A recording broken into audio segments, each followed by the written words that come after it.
Fantastic. All right. So tonight, I'm Jim. I lead the design team at CNN Politics. I work really closely with Manav, who leads product. And has been in. I'm sure you'll hear more from his long time at CNN. He's been there forever and seen it all for many elections. And we have been working together really closely this year. And tonight we thought we would share some of the things that we've experienced with our teams through the design and product supporting the election this year. And before we get started, sure. fully, just a couple of notes. I'm sitting here in New York. There's a snowstorm bearing down. So if my Zoom goes out, my Wi-Fi goes out, if I freeze up, Jim will take it. Recently, in the last month, we've gotten to the point where he's finishing my thoughts, and he's actually right about those thoughts. So you'll be in good hands. And just remember, whatever he tells you, if I'm not around, everything that went right was because of me. Everything that didn't was because of Jim. And lastly, before we get going, if you have any stories about Jim, because most of you have likely known him far longer than I have, please send me notes directly. I would like to know them. I need a few notes. I need a few stories. Okay. Oh dear. Well, there's a strong start if I've ever heard one. So tonight we are going to talk about the story of a historic election this year, and some of the things that were going on, as you all know, behind the scenes as well. I thought maybe before we get into, we've already done introductions. Before we get into the kind of the main event, if you will, I thought Manav could talk a little bit about our mission at CNN Politics, and then also kind of some of the key things we've been thinking about this year. Absolutely. Our mission, it's focused 100% on our users and our customers. And in speaking to a room full of practitioners of user experience, that likely doesn't come as a surprise, but we think of our users every step of the way, every step of the process, and whether it's tools, products, consumer experiences, user experiences like the election center, we think of user every step of the way. And really, the three things that we think about a lot is you see that in the mission statement, it's inform, connect, empower. When we talk to our users, whether through surveys, whether through user interviews, whether in usability testing or in reaction to products and features we've launched, a running theme has really been around, yes, we want to be informed about what's happening in politics, what's happening with the campaign, what's happening with the election. But we also want to be empowered. We want actionable information. We want to know how a specific happening in the news, an event, a policy impacts me as a user, impacts my family, impacts my neighborhood, impacts my county, impacts my state, and what actionable information can I get to affect change. And another theme, and again, I don't think this will likely come as a surprise to many of you, it's this idea of community.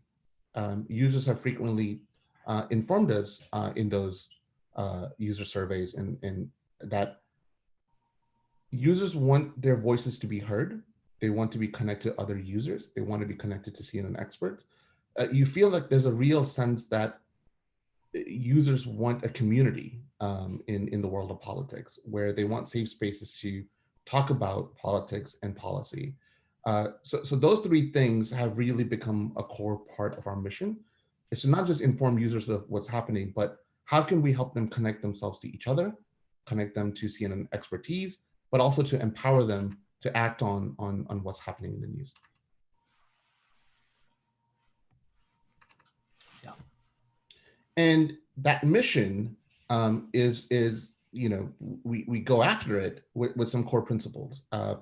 We work as cross-functional teams, whether that's in the leadership level, whether that's on the product level, whether it's on the executive level, we work as cross-functional teams, and those functions include technology slash engineering, design, product, editorial.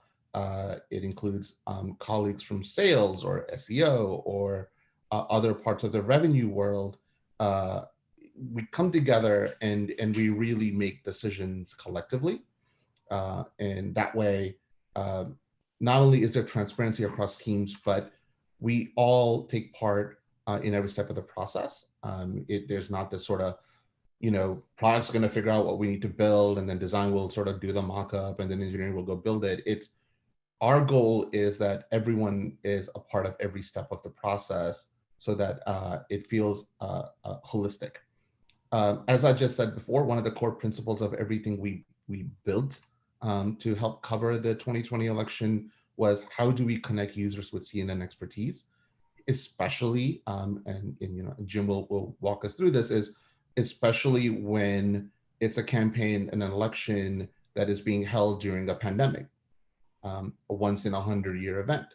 So there were a lot of questions our users had about, well, what does this mean for my right to vote? What does this mean on how I can vote?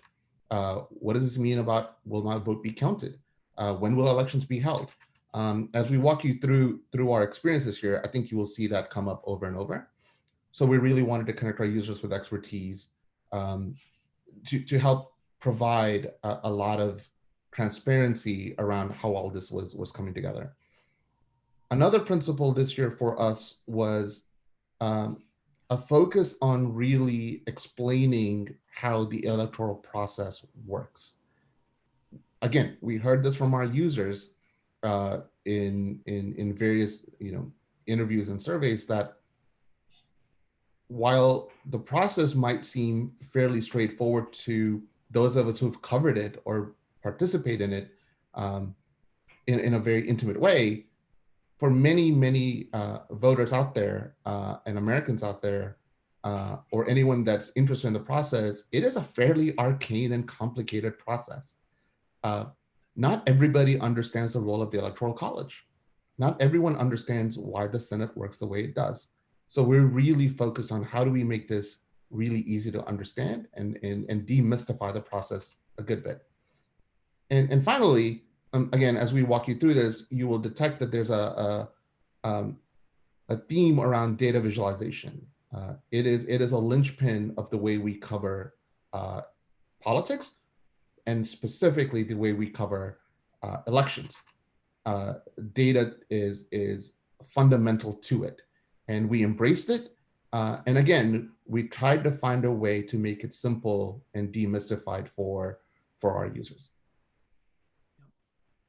And as we told those stories, they were up against a backdrop that was incredible this year, and we've all lived through it. So, but in January, the World Health Organization declared COVID international public health emergency. That was less than a year ago. In March, the stocks crashed. By the end of March, we overtook China and Italy with the highest number of cases. And 2020 was just getting started. In May, George Floyd was killed. Black Lives Matter movement was incredibly impacted our culture and the conversations that we were having about race and relations. And then in August, catastrophic fire season in the West Coast in California, $150 billion in damages, 52,000 fires, 9 million acres. By September, every advanced economy in the world was in a recession or a depression. And there was a Supreme Court fight back here in the country with Amy Barrett nominated in September and then confirmed in October. And against the backdrop of all of that, an administration unlike any we had really seen before, a country more polarized than ever before. And we saw interest and participation, fundraising, unlike we had seen in an election. It was truly unprecedented. And by the time we made it to election night, there were over 48 million COVID cases, 1.2 million deaths worldwide. Even though the US is only 4.25% of the world's population, we were responsible for over 20% of the cases and deaths. Just a year that was absolutely insane. In the best of times, it's difficult to tell the story of an election. And so the team, you'll hear us say this a couple times, but just the teams who did this work that we'll share with you this evening just worked incredibly hard under incredibly difficult circumstances. So I'm really proud of all the work we'll share, and they should get all the credit. So let's see. So, to Manov's point, with all of that as the backdrop, and he mentioned, there were some really core questions that we wanted to answer to help people understand how this all works and how people vote. How do we hold officials accountable? What happens if this election isn't just election night, and in fact it became election week? How does that change how we tell that story, and educate people how elections work, electoral college works, and so on and so forth. So we thought what we would do is take a look at the year that was, starting with Happy New Year, I guess. Happy 2020. So at this point, Manav, right, we were underway for primaries and caucuses, right? Yes. So the way it generally works as we get prepared for a presidential campaign, even a midterm really, but a presidential campaign especially, about Q3, Q4 the year before is when planning begins. And we really start sketching out the contours of the user experience. We start asking ourselves the questions that we want to help answer on behalf of our users. And as Jim said before, I've covered a few of these elections. There's generally a playbook. There's generally sort of a process you can anticipate. And the primary season goes from about January, and sometimes we know really quickly who the two nominees are. Sometimes it goes all the way until June. And this year we were sort of planning for perhaps it could go all the way to June. And we were really thinking about how do we help tell our users the story of the primaries? How do we help them understand, look, on the Democratic Party side, it is a race for delegates. This year, President Trump is running as an incumbent, so the story is really on the Democratic Party side. How do we help our users understand who the candidates are? How do we help our users understand that this is a race for delegates? It's not simply about which states candidates win, but how many delegates they get from each of them. We wanted to help our users understand how caucuses work. That is not something that is incredibly obvious to users. And we really wanted to also tell the story of there's a rhythm to primaries and caucuses. There's a calendar, and that it ebbs and flows. Yeah, yes, it does. And by February, we were those were beginning. That's also when I joined CNN, right in the middle of February. So the bus was already going about 120 miles an hour when I joined. And we presented the beginnings of the primary and caucus. And in fact, started off, tell us about Iowa, Manav. We started off with the weirdest race ever. And we should have known that 2020 was going to be different by the time we hit the Iowa caucuses. I believe it was on February 3rd. That's right. And first, Iowa is a little complicated to explain to users how precisely caucuses work and how the delegate system works there. What was interesting for us to cover is that we didn't have results that night. We didn't have the data to really communicate to our users who won Iowa. It took until the next day, I believe it was that Wednesday evening, before we were able to really say Pete Buttigieg is going to get the biggest share of the vote out of the caucuses, and Bernie Sanders was going to come pretty close by, and that the delegate count was going to be split among 3 or 4 different candidates, and we already got a sense of, okay, this campaign might be different. This campaign might be somewhat complicated. I don't think we had any idea how complicated it would get. Right. Right. And who won Iowa? Well, depends how you depends how you measure winning. So that was a really interesting challenge, is trying to represent that visually as to who's ahead. Are you talking about votes, or are you talking about electoral votes? So And before we leave there, I just yeah. want you to take a look at this design. You see the complicated nature of Iowa there. You have a first round, you have a final round, and then you have a state delegate round. And we had to tell the story of how Iowa does this, where they vote once, they vote again, and then finally they actually allocate the delegates that are meaningful, that add up to actually who won the race in Iowa that night. It's this that when we talk about demystifying elections for users, this is precisely what we're talking about here. Yep, absolutely. Which brings us to Super Tuesday, and there's Harry Enten talking about support by age of Biden and Sanders.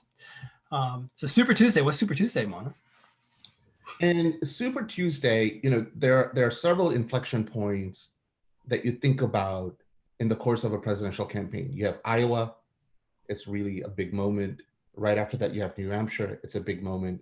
Then the third big moment is Super Tuesday, because there are multiple states that are all voting at once, and it becomes really clear which candidate has the strength to compete nationally. It's no longer a state-by-state contest. It is now which campaign has the strength to compete nationally. So the challenge we had for our users, the challenge we had to take on behalf of our users was, how do we tell the story of multiple states at once and really help users understand that, yes, the story is about a state-by-state sort of contest, but we're also here to tell you the story of the aggregate. Each state has a certain number of delegates that you have to win, and then they add up to, who's taking the lead in the delegate race. So it's sort of, you have to tell the story on two different levels. Right. And just as we began telling that story, then what happened is a whole bunch of the primaries that were supposed to happen in March ended up getting moved. Because at this point, the pandemic had really kicked into gear in the United States. And it was simply not perceived to be safe to hold those primaries. And so there's a bit of a scramble to figure out which primaries are moving and where are they moving to. Are they being canceled or rescheduled, and so on and so forth. A lot of them moved to June and July. In the meantime, since that design was already done, in the background, the team that had designed the primaries and caucuses was starting to think about the general election. That we used a tool, this is Miro, looking at the information architecture for election night. And as you'll hear Manav describe, the election happens in phases. There's the primary and caucuses. Then there are the events that lead up to the general election. There'll be conventions and debates. And then you come up to election night when we have to present the results. And so the pages that we needed to show changed over the course of the election, and we needed to figure out, like, what would that flow look like and how would they all connect to each other. And the team did a really nice job figuring out when things would appear and then fade back and other things would take focus. And it was at this point, I think, if my memory serves me well, I believe March 10th. In March this year, in April this year, originally there were supposed to be Super Tuesdays almost every week. Mm-hmm. Super Tuesday, more or less, is when multiple states vote on a given Tuesday. March 10th was a Super Tuesday. There was supposed to be another March 17th and so on and so forth.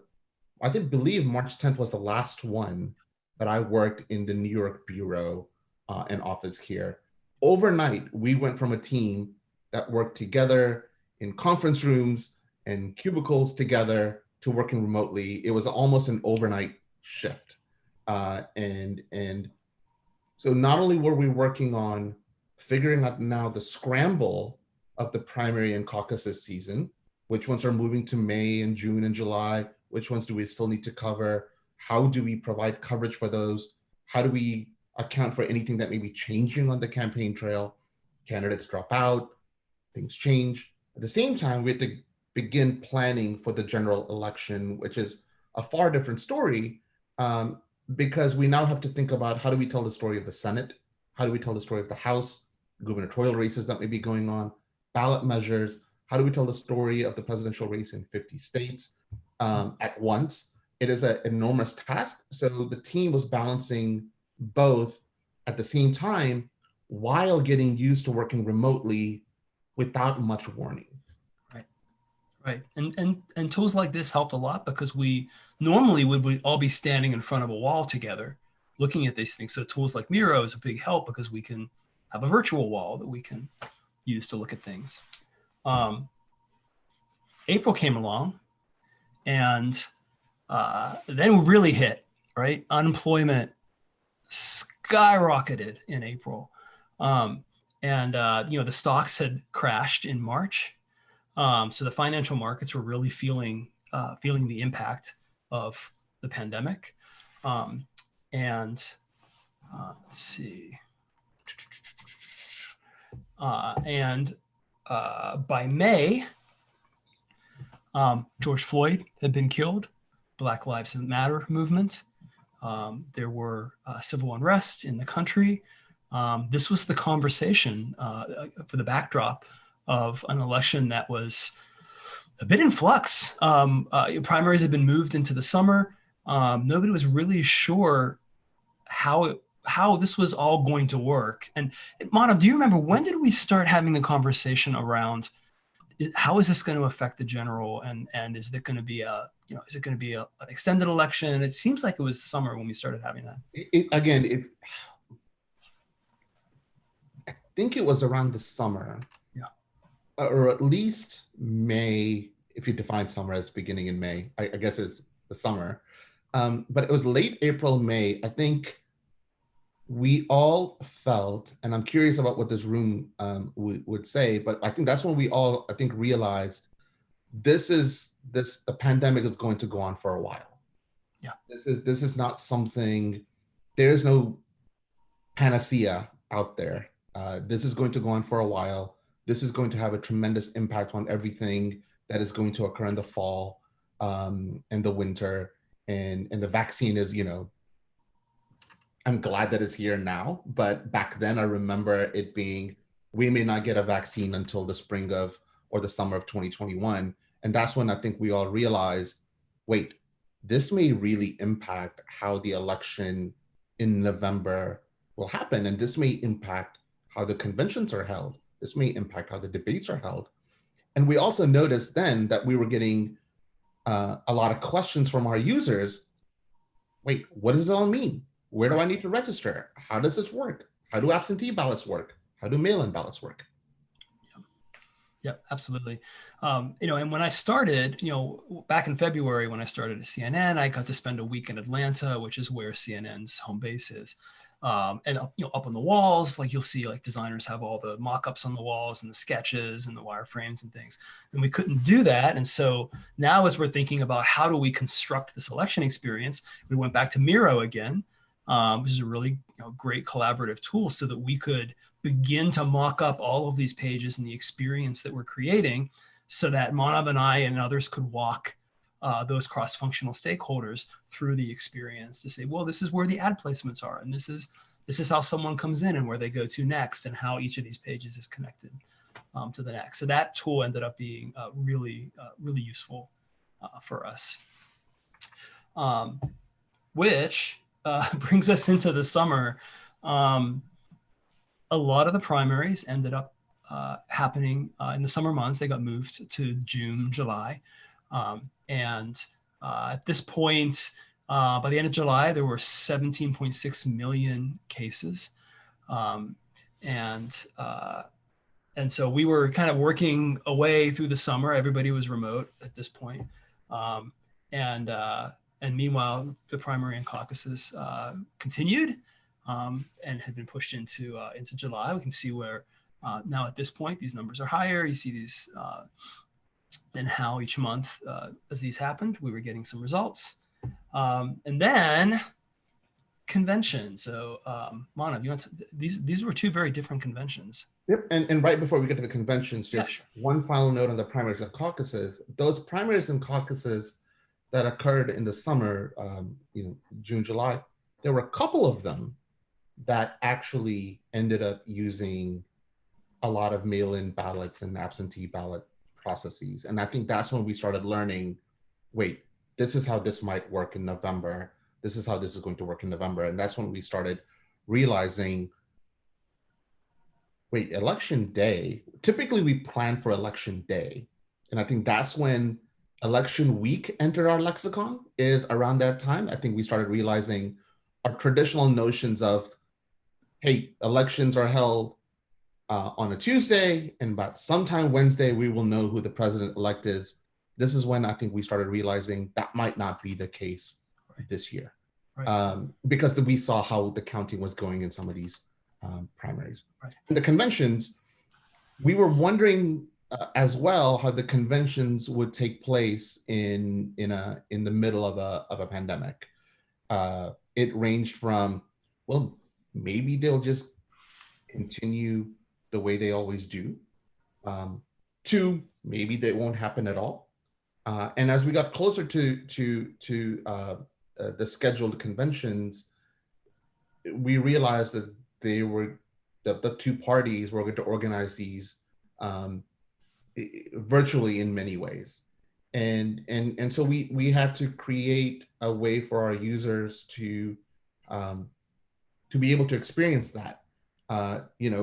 Traditionally, one of the things that is a highlight of a convention is when there's a delegate roll call.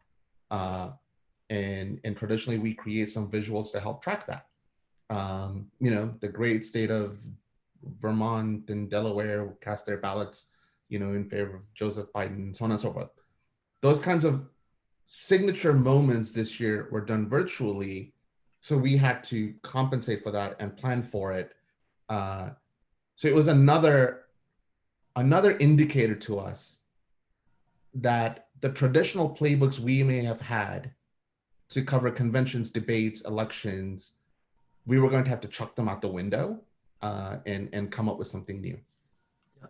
And I remember, when the states did their roll calls, what's interesting is that because they were virtual, and so instead, each state kind of had a moment where they chose a place in the state and had that moment there. It was interestingly effective. It was much more personal. Each state kind of got to have like their moment that was uniquely them. And it was interesting. Adaptability turned into kind of an opportunity, which was interesting too. And one thing I want to note here is around the conventions, our teams were focused on really building a capability around fact checking. Yeah. And the conventions were the first time we were able to really use that capability robustly. The team worked all year on really finding a way to help users navigate disinformation that was occurring in the campaign, or just in politics generally. And it all came together, and we saw this being used. You saw this on the CNN homepage by the time we get to convention season. And it became a way for us to help users understand, perhaps not in real time, but as close to real time as possible, of if a candidate, a lawmaker, an official said something, we fact checked it, you saw it on air, you saw it on digital, and we try to create a way for users to get that information without too much friction. And I think we're all immensely proud of that work, and I think you will see us do even more with it as time goes on. And there were some interesting design and research challenges there. The team looked at when we're presenting a fact check and we say, this is misleading. What's the visual presentation of that? We did a lot of testing around that, and also did a lot of testing around how do CNN users think about truth and expertise and trust. Really interesting ideas to dig into and understand as a backdrop for this product.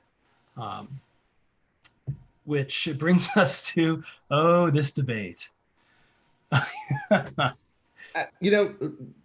There's this uh, we've talked about how campaigns go in stages, phases, whatever you want to call it. When you hit September, when you hit Labor Day, I know this anecdotally, but I think the data backs me up on this. I don't know what it is, but there's a switch that goes off for our users that evening of Labor Day, like that, when Labor Day is coming to a close, they wake up the next morning and they say, oh, there's a campaign going on. Let me find out everything that's happening. Our engagement levels, you see this almost like obvious inflection point right after Labor Day. It is the final sprint to election day, and our users, their engagement level, I think this year was an anomaly. There was an engagement level that's fairly intense all the way through, but there was still an inflection point right around September. And there were a couple of things that were, I think there are a couple of things that are interesting to note here. One is we had to prepare, again, for debates and anticipate different scenarios. Would it be a debate as usual? Would it be a debate virtually?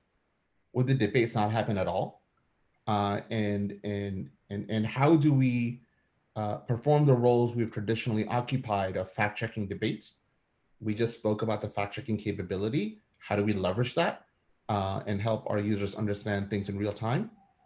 And also, it's around this time that I think users, as they start really engaging with the campaign and the candidates and the process, and I think Jim's going to speak to this. We also unveiled and launched a voter guide to help users really get an idea of voting is different in the 50 states and the many territories that we have.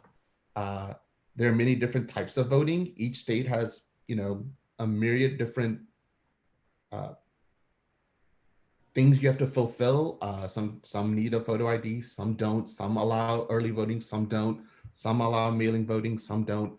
And this year, because of the pandemic, there were a couple of added wrinkles and details that our users were clamoring for, and we launched this in September as well. Yeah, this was a really great partnership. There was a team earlier in the year who had worked on a COVID tool that allowed CNN users to enter their zip code and get information about cases and deaths in their area and resources and availability and that sort of thing. And that same team came together to partner with us to work on this tool where someone could enter their location information and get and find out where do they vote, how do they get an absentee ballot, or their safety concerns about their voting location, or their changes to the rules in their voting location. It was really important to us to, we really saw this as a service opportunity to help users demystify what was going on. And also, we didn't know how much this might change. Whether at the last minute rules might change and times might change and locations might change. And so we wanted to make sure we had a resource available to respond to that at a local level. And this was a really successful tool. And along those same lines, we partnered with an editorial organization. Manav, I think you stood this page up yourself. CNN has got a ton of great information about elections. We wanted to pull it all together and create a place for our users to go and find out, how do elections work? What's the Electoral College? Why does this all work this way? And this was paired with a limited podcast that we did called Elections 101. That team did a fantastic job with that podcast, and this was an opportunity to integrate that into this web experience. Excellent. So, getting close now. October, more debates. This was, the VP debate ended up being kind of like you expect the debate to be, especially compared to the first presidential one. The second presidential debate was canceled. But we did indeed have a third debate that was a little less rollicking, I suppose, than the first one was. And at this point, Monica, maybe you can jump in here. We really started looking at the experiences that lead directly up to election night, looking at things like polling and then race ratings. That's right. And you know, we spoke at the very beginning of data playing an important role in narrating the story of the election and the campaign. And there are really two features, I think, that are quite popular with users and they resonate with users. One is, I'm going to speak about the one to the right, is, you know, this feature started as a way for us to help explain users to users how the electoral college works. That it's about electoral college votes, it's about winning certain states, and it's winning a certain amount of states that add up to 270, and you can game that out. And also, by the way, Nebraska and Maine behave differently from the other 48.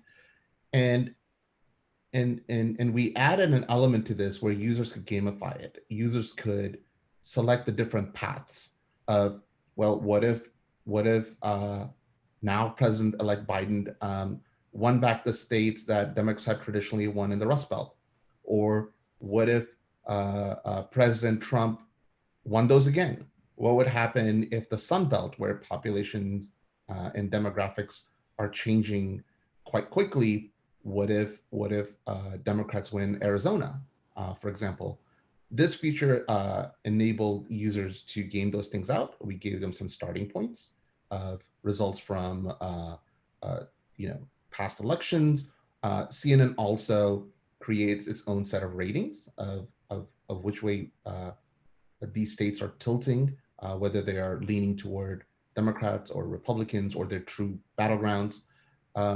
This proved to be quite popular, and this proved to be quite popular during election week when we didn't know the results yet in states like Wisconsin, Michigan, Pennsylvania, and Arizona. This became a real-time. This is traditionally a tool that loses its relevance the minute we have results, but this year it proved to be relevant all the way through election week. And polling. Look, there's a lot to be said about polling, but it is a way for users to contextualize and understand where the race is. And this year, we were able to not just show polling across different states, but we were able to aggregate that polling into a CNN average as well to account for outliers that may occur. And we did that on a state level, we did that on a national level, and that proved to be a driver for engagement this year as well. And we ended up adding Senate and House race ratings as well. No, this year, the House was expected to kind of be this big blowout, and the Senate was like, wow, the Senate's in play. Election night ended up being a little different. The Democrats lost ground in the House, which is a little unexpected. And as we'll talk about here in a little while, the Senate is still up in the air, as it turns out. But first, election week. So indeed, all the conversations we had, is it going to be election night? Is it going to take 24, 36 hours? Could it take weeks? We just didn't know how this election was going to play out. What's interesting, and I didn't mention it earlier, there are states who do mail-in voting. They've been doing it for a very long time, and they're very, very good at it. There are other states where this was a relatively new idea, and they were not set up to deal with the requirements of this pandemic. So because of that, we really didn't know how long some of these states were going to take. There's some states that, and Monica can speak to this better than me, but there's some states that typically take longer anyway. You want to add some color there, maybe, Monica? Absolutely. And look, we at CNN, we have a department, like many news organizations, but we have a department that is dedicated to research, that is dedicated to understanding how states vote. And they are fantastic. And they prepared us as we got closer to election day. There are variables this year that we didn't have to contend with last year, with elections in prior years. The biggest one really is, Jim's absolutely right. In the best of times, there are some states that report quite slowly. The state I currently live in right now, New York, is not the speediest when it comes to reporting election results. Some counties report faster than others, et cetera, et cetera. But the variable that was important this year was, how do we help our users understand that there's a vote that occurs on the day of, and there's what we call pre-election day vote, absentee ballots, mail-in ballots, people that maybe perhaps voted early in person.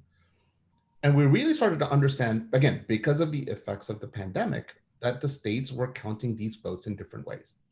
Some states were going to count everything on the same day. Some states were going to count the pre-election day vote ahead of election day, then count the day of vote on election day and report it all that night. There were some states that were not going to begin counting the pre-election day vote until we were past election day. And that would sort of show results in a certain way. You know, a candidate could be ahead on election day, and as the votes were counted for absentee ballots or mail-in ballots, the results would change. How do we communicate that to users in a straightforward, simple way? At the same time, helping users understand that this story is occurring on the national level, on a state level, on a county level. There are races happening in 435 districts. There are more than 30 Senate races, I think a dozen House races, gubernatorial races, ballot measures. There's exit poll data that is meaningful. How do you take all of that information, make it easy to comprehend, at the same time contending with the effects of the pandemic on how states carry out elections? That was the task at hand for us. Right. And there was interesting rules around, interesting in air quotes, rules around when states could count absentee votes and mail-in votes. Going back to New York, it was like a week after election day before they could begin to count those votes. So that would contribute as well to how long some of these things could take, depending upon how the different states turned out. And I clicked through a couple of these pages. These are these are the different results pages. There was a question that came through. The team, I was about whether these were designed mobile first. I would say I wouldn't characterize it as mobile first. What the team did was designed desktop and mobile side by side. So every screen was designed to different form factors.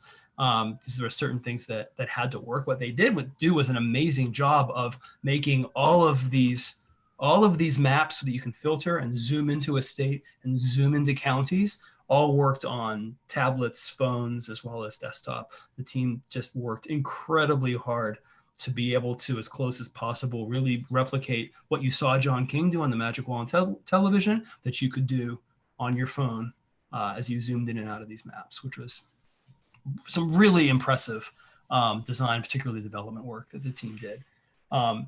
We mentioned exit polls. There was also a feature that came in really late in the game called My Election.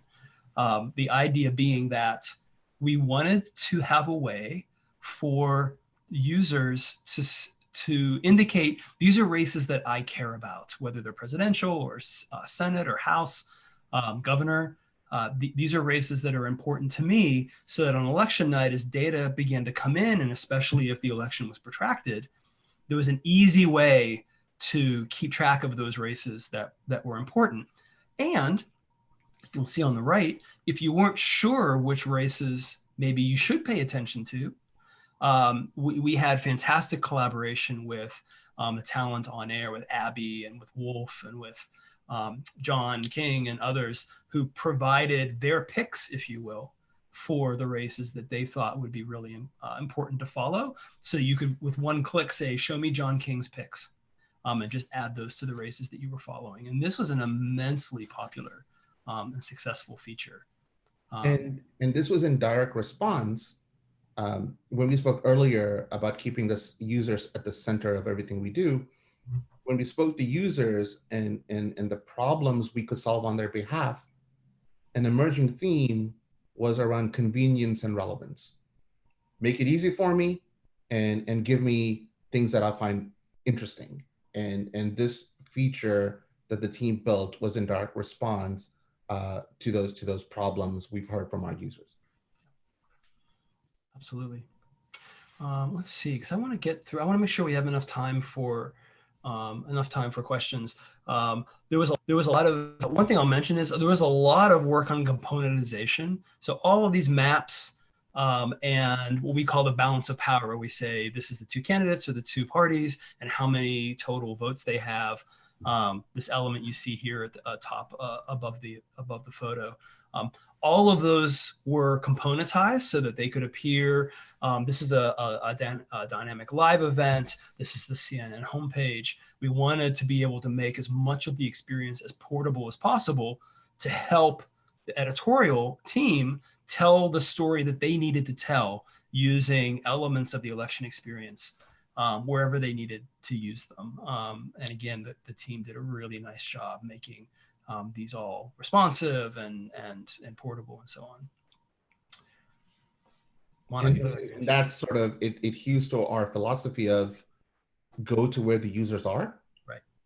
We want to drive them to the destination that is Election Center, but go to where the users are. And if the users are on our homepage, so be it. If the users are on our, what we call live story, which is our live blogging capability and product, fine. You can find election results there as well.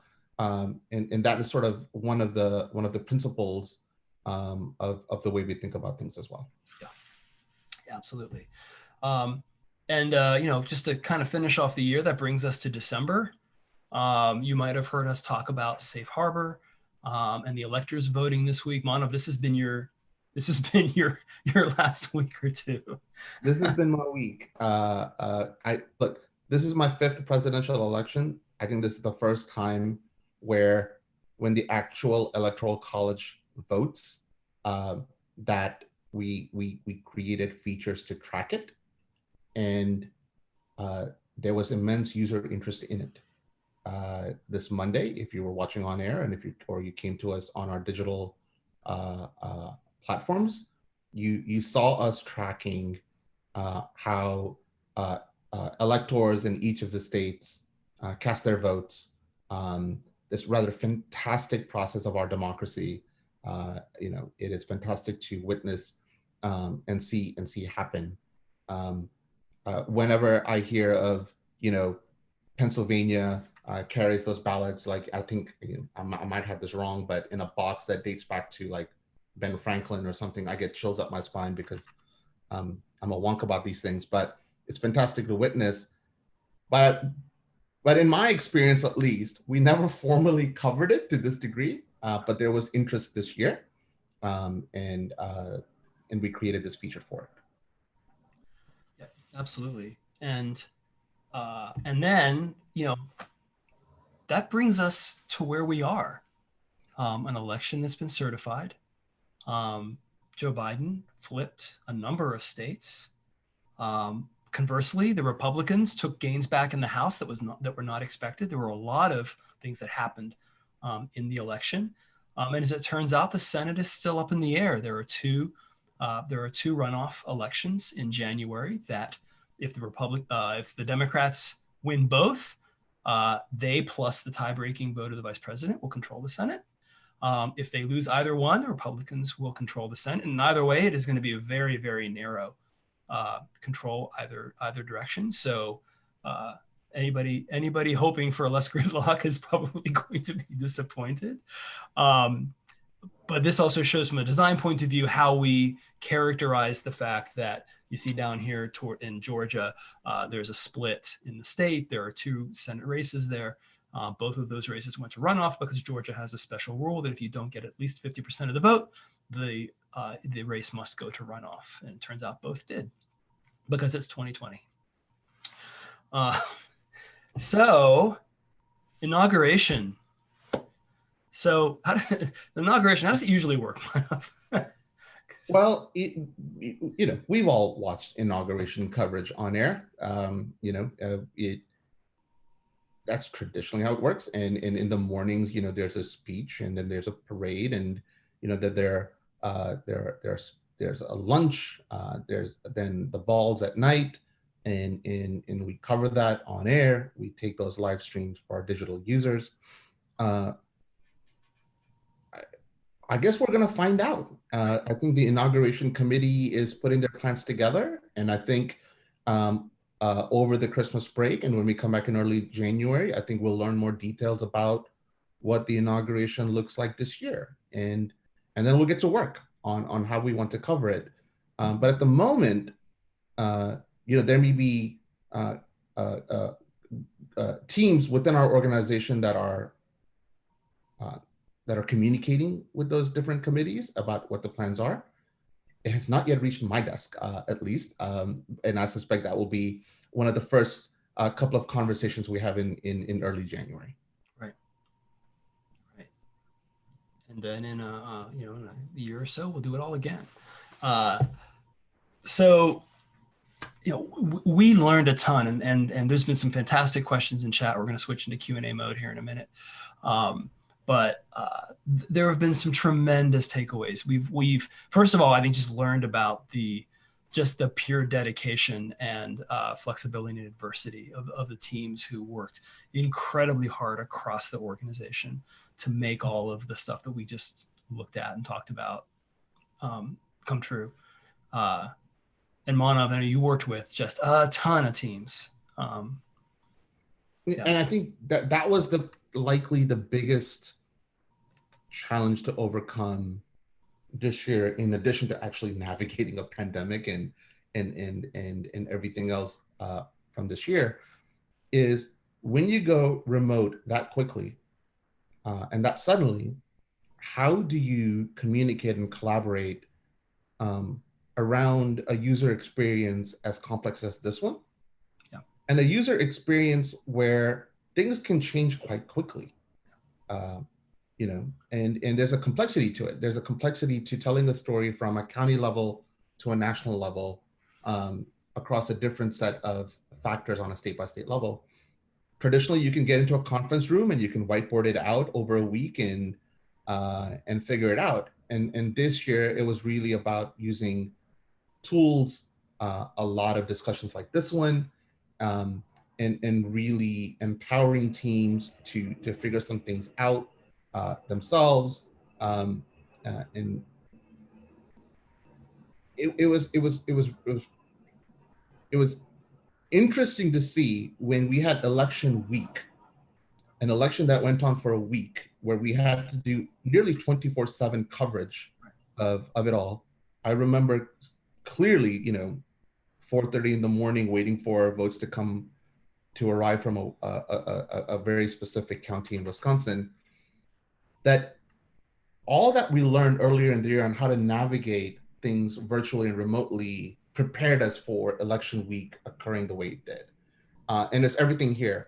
How do you work remotely, virtually? How do you trust teams and colleagues to get it right, even if you don't see them physically? How do you empower teams to get it right? How do you provide flexibility? It goes to that question of trust that, you got to do what you got to do. You've got kids to take care of, parents to take care of. You need your time to get away from things, but trust that we will get this right at the end of the day. So in a weird way, I think being working remotely made us stronger at the end of the day. Yeah. And I thought it was interesting, and this isn't unique to us, but I've talked about it with a few people, that we would be in meetings with people fairly high up in the organization, or with David Chalian's talent that's on television and so on. Everybody is just another box on the screen. There's a tremendous democratization when everyone is remote, and it's not about whether you're in a particular office or not, or if you're in the conference room or not. That was really interesting, and watching all those people come together to make all this work was really inspiring. And to part of that, what can sometimes happen is silos can occur when, teams are, allocated to a certain geography, for example. This year, by dint of necessity, I think those silos were broken down. I think that's a wonderful word. It's a democratization of things. Now, look, was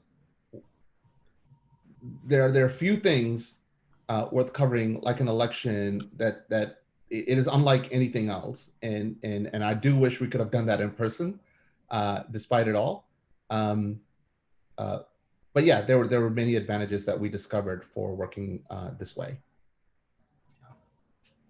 And so I think that is a good spot.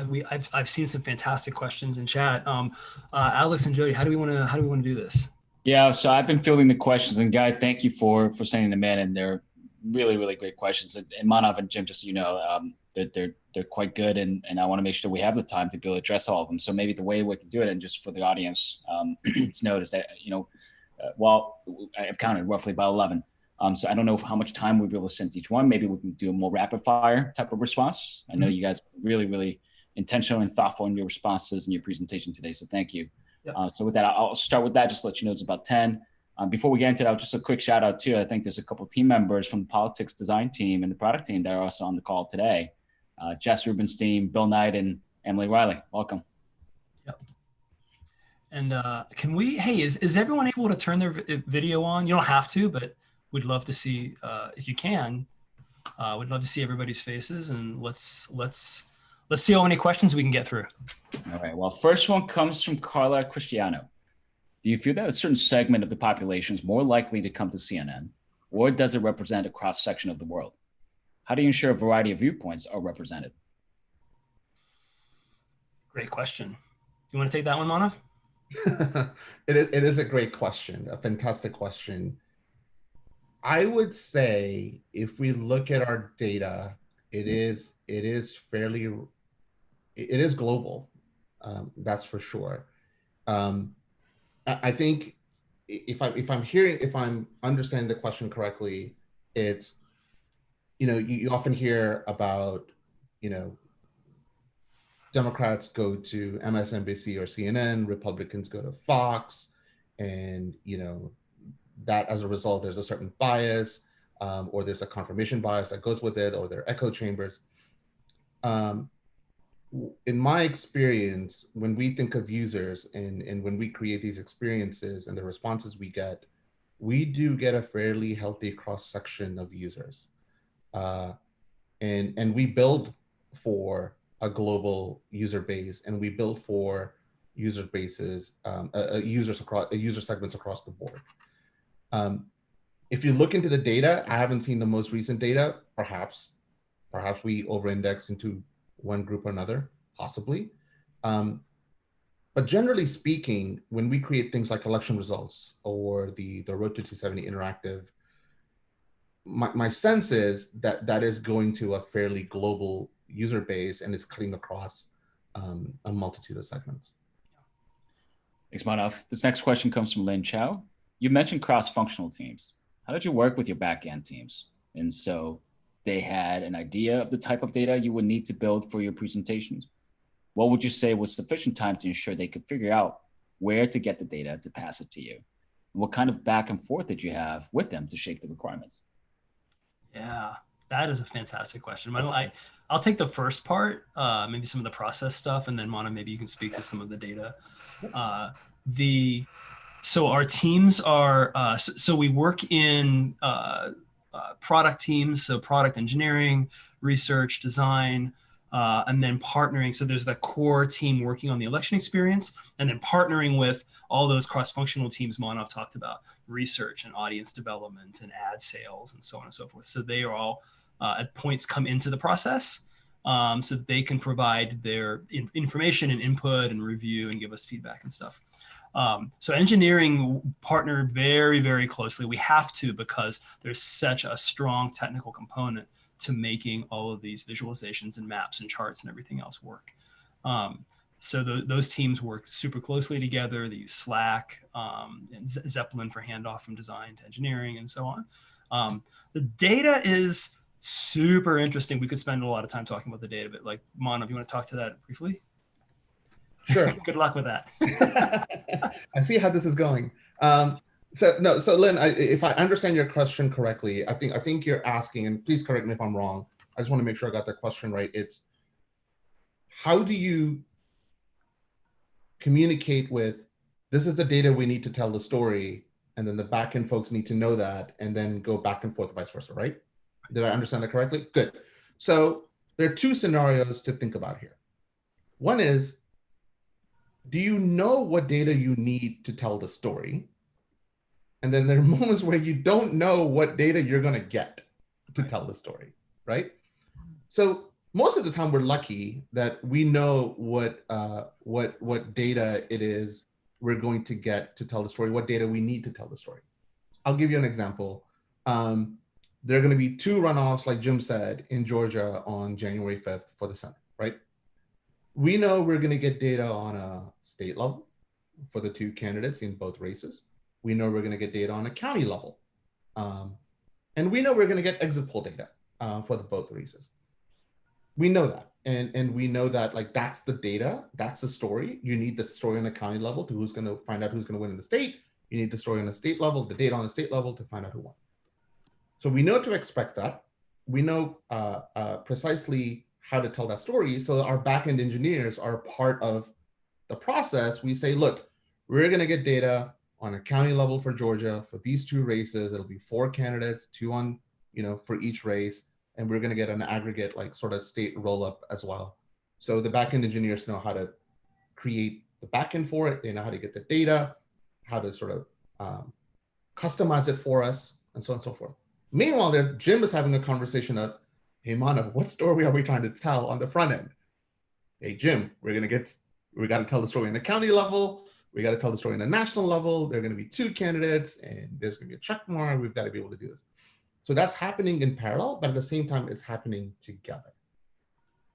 What you don't know is, let's say, for example, there's a special election that happens out of the blue in Louisiana or somewhere. Or let's say, for example, that we need to track some arcane contest somewhere. If we don't know what data we're going to get, and remember, all 50 states don't do elections the same way. Alaska doesn't generally report votes on the same way that a Georgia does. So when you don't know, that's when it's challenging. And that's when you have to have the back-end engineers and the front-end engineers and the designers and the folks who know Alaska like the back of their hand, who work in that politics research department or the political unit. We all get on the phone and say, how is Alaska doing it this year? What granularity are they sending it in? Are they sending it on the state level? And that's how we go. But by and large, knock on wood, and I hope this doesn't change, a good bit of this is knowable, and you can plan for it. That's the interesting thing about politics, right? Is that we know every 2 and 4 years there will be an election.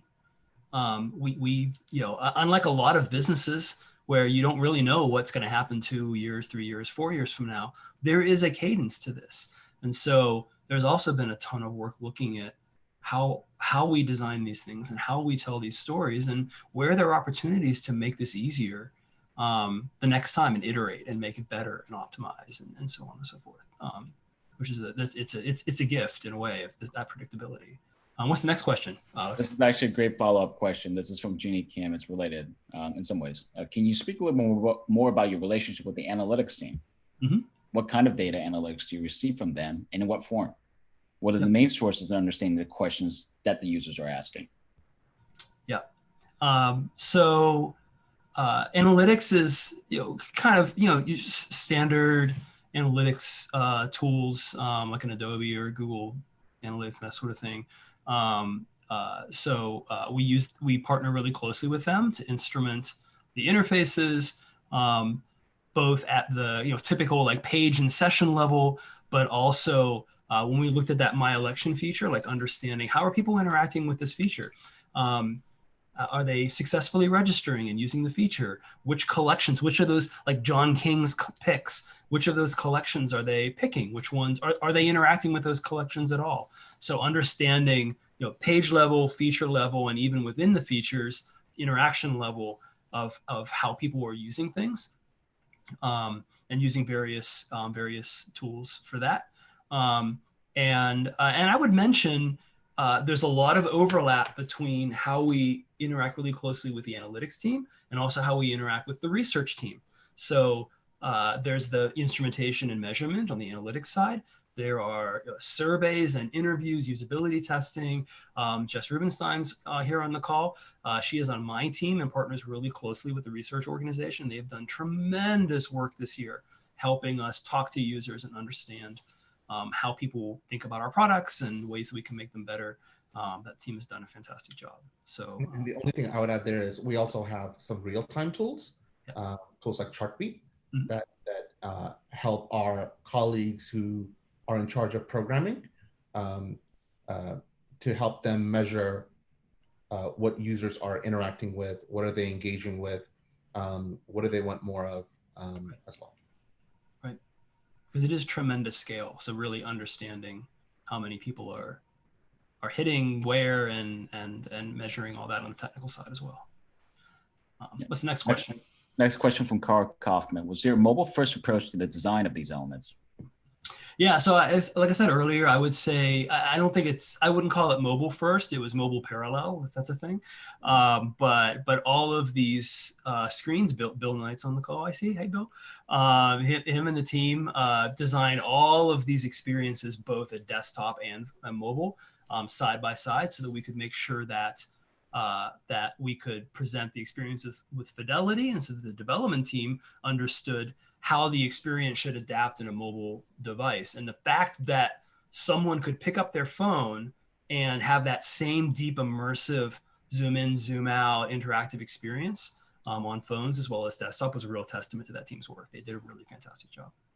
Cool. This is a kind of two questions from two folks, from Sari Sapan and also from Jane Robbins. So first one's from Sari. You addressed a wide range of users beginning with Elections 101 through more educated voters. Based on the data gathered from this experience, what did you learn about your users? Would you put more energy in a particular cohort going forward? And as a follow-up, Jane says, I like that question. Based on the data gathered from this experience, what did you learn about the users? And my addition is whether you plan to reach out to a wider group of users, such as Fox News fans. Ooh, spicy. I mean, Manav, I'd love to hear your point of view as well. I think we learned a lot about our users, and I think some of the things we learned challenged maybe some of the assumptions about who is a typical CNN user. I think we saw a really broad swath, a broader swath perhaps than we sometimes see of people that came and interacted with the experience we created. The My Election feature resonated with a very different audience than we typically have in our pages. And so things like that helped us say, hey, wow, that's an interesting opportunity. How do we follow up on that? How do we reach out? Can we reach out and talk with folks and have a conversation? Like, what did you find interesting? And what else can we do to make your experience more personal, more relevant, more local, more et cetera? But I think we learned a ton this year, and I think we kind of broadened our gaze, which was really exciting. What do you think, Manav? I think the thing for me that I learned through the process of crafting the products and experiences for this year were really in two areas. One is how in such clear tones we heard the message from our users that they want to be empowered, not just be informed, but empowered. There's a distinction there, right? Of how do we provide users not just information, but ways for them to understand and effect change. So that was, it was a clarifying moment for me when we got some of those answers and surveys from colleagues like Jess and others. The other that I really was is the same, along the same lines, is this sense of how do we help our users understand the process. It's something I've known all for many years, and it's something as, working at a media organization and a journalism shop that, of course, you want to explain how things work to users. But this year, more than ever before, that was at the forefront of things. And I think if there's something that we should perhaps over-index on moving forward, is that, and I don't mean, explanatory, there's a thing called explanatory, like journalism and content and all of that. We absolutely have done that this year. We will continue that next year. But what I'm speaking to more specifically is when we craft these experiences, and this might be a very granular point and a very specific point, so forgive me, but when we craft these experiences, I think we take for granted at times that everybody understands how this all works. How the control for the Senate works, or how the Electoral College works. We just, I think, kind of assume, yeah, of course users know that Maine splits as electoral votes. Of course users know that 270 is the thing and that 269 is a tie. I think this year, because of the close attention we had to pay, and we did pay to users' concerns around the pandemic, I think that kind of detail in the products we create came into sharp relief for me. Great. And Jim, I want to be mindful of you guys' time, and thank you for being gracious to staying over, and certainly for our audience too as well for staying longer. So how much time, and I just want to be mindful because we do have. And also, before we leave, did Jim, my video cut out for a while, but did you answer the broadening to Fox News question? I think that was part B of the question. Oh, you know what? I didn't. I can take a stab at that. Yeah, oh, sure, go for it. Look, the way I think about it is, if I understand the subtext of the question, it's, Fox has a set of viewers and users, and they are generally conservative and Republican in nature. And if one views that, they don't view CNN, should we deliberately go court them? That's the way I take the question. My belief has always been that the experiences that we create should be global in nature. It should appeal to anybody across the spectrum, and it should resonate with anybody across the spectrum. And if we solve those user problems around empowerment, community, convenience, making it relevant to users, it doesn't matter what their political orientation is or point of view is. If we create it in such a way that it just makes sense and it's easy to use, it will resonate. That's what I've always believed. Providing election results, you're telling the story of how voters have voted, and you're counting the votes. That's the story you're telling. And at the end of the day, if you do that in a way that it's very simple and very relevant to users, it will resonate to everyone. That's the way I've always kind of view it. Now, if you're talking about programming strategies and content strategies and on-air strategies, there are people at a much higher pay grade than mine that are better equipped to answer that question. But with these specific experiences, that's the perspective I've always taken. Jim Manoff, how many more time-wise? Let's do one or two more, and then folks can. Whatever. I'm here all. Sorry, guys. I apologize. Won't be able to get to all the questions. There's some really, really fantastic. So I'm going to just randomly pick 1 and 2. This next one comes from Trinity Liu. How do you measure success of those digital visualization design? Out of curiosity, which one is the most successful this year? Interesting. And it kind of depends on how you measure success. So I think, the road to 270 was incredibly popular. People spent a lot of time on that page, playing with that page. And I think it was, so from the metrics of, did people engage with this and enjoy this and find it compelling? Then yes, I think it was really successful. There are elements of the design I'm really excited to look at and evolve and and elements of the experience that I think we can do a lot more. A theme you saw a lot if you spend time going to different websites, there was a lot of discussion around cartograms this year. I mean, cartograms are something we talk about a whole lot, but there were a lot of websites looking at different ways to visualize state level election data, and using hexagons and using shapes that scale to the size of the number of electoral votes in a state.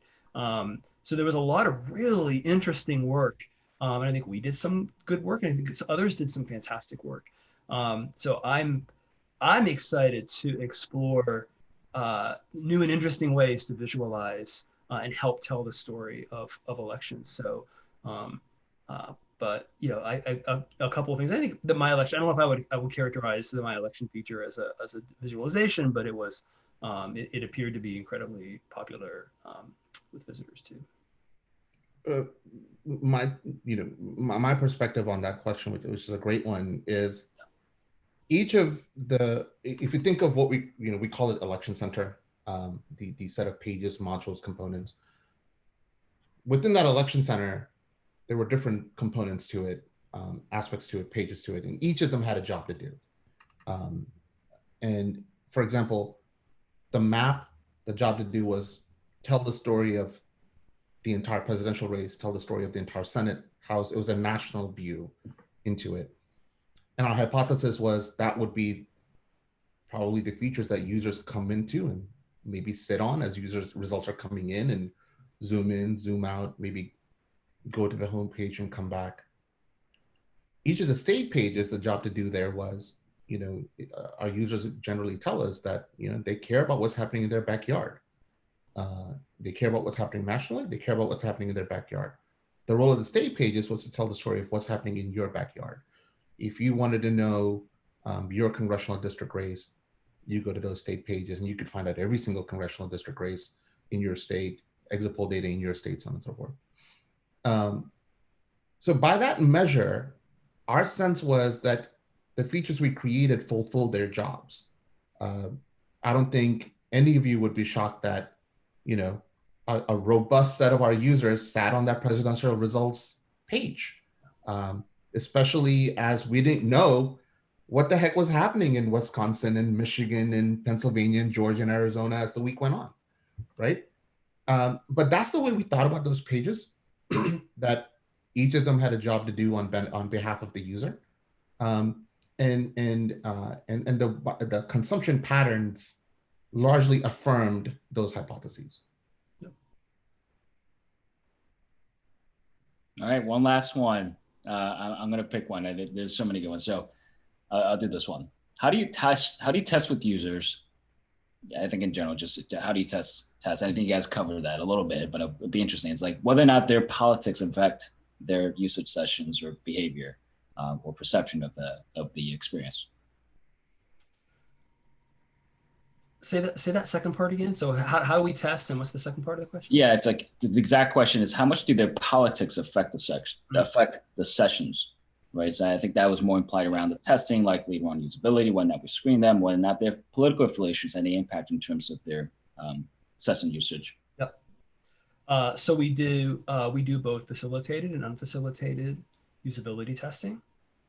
We do customer interviews, surveys, kind of the usual, qualitative research methods. We use screening questions to understand and group the users that we're speaking with, to kind of get a feel for, are they CNN users or not? Are they advanced users or not? A feel for kind of where they are on the political spectrum, because that helps us bucket the responses that we get of, how are people to the left, to the right, and to the center responding to these things? And we just can attest, we get some very direct feedback from certain individuals who have very strong feelings about our brand. I think that's really important, to listen to how people respond to us, and respond to our brand, and respond to the experiences that we present. And that kind of critical feedback is forthright and super valuable. And I don't think it doesn't change the questions we ask in some situations where we are aiming something specifically at CNN users. We may try to target specifically CNN users of a certain amount of engagement because we're kind of tacking towards that group. So there is sometimes filtering that way to kind of direct it. It just varies on the test. But that's a fantastic question. Yeah, and we actually got a follow-up clarification from AJ. Thank you. So actually, how do they behave during the usability sessions? Actually, I can answer that. I remember a story from Jess. She mentioned that we had a couple of folks who are not from CNN, typical CNN consumers or audience. They actually touted the fact that, wow, I'm impressed that your content, your information, again, Manav and Jim has stipulated that this is about data. We're telling a story through data, and that it was objective, right? And they were impressed, and they would like to come back and continue to consume the information from us. So I will say that's kudos to the team. Yeah, absolutely. Everybody, thank you so much for all of the really thoughtful questions. I'm sorry, we don't have more time to get to all of them, but there's so many awesome questions. But it has been a real privilege to share the team's work, and some of the team members have been on the call this evening, and I'm glad we could share all the hard work they did this year. They deserve all the credit. But thanks. Any closing thoughts, Manav? No, thank you for this opportunity. It was an interesting year. Yes, it was.